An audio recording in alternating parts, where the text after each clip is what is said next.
ప్రభు పని చేసేవాడికి భయం ఉండాలి, ప్రభు పని చేయాలనుకునేవాడికి కూడా భయం ఉండాలి.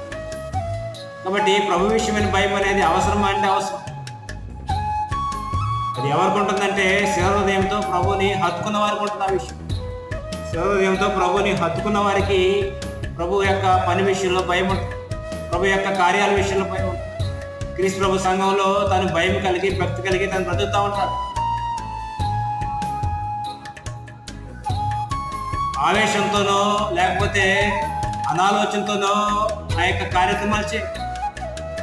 అపోస్తులు అంటా ఉన్నారు, ఏమంటారంటే ప్రభు విషయమైన భయం ఎరిగి వారు ఎరిగారు భయం. నేడు క్రీస్తు ప్రభు సంఘంలో మనుషులు ఎరిగే పరిస్థితులు లేదు. కాబట్టి ఆలోచన చేయాలి. ప్రభు విషయమైన భయం అనేది మనుషులకి అవసరం. క్రీస్తు ప్రభు సంఘాల్లో ఈ భయం లేకపోతే మనుషులు చెడిపోతారు.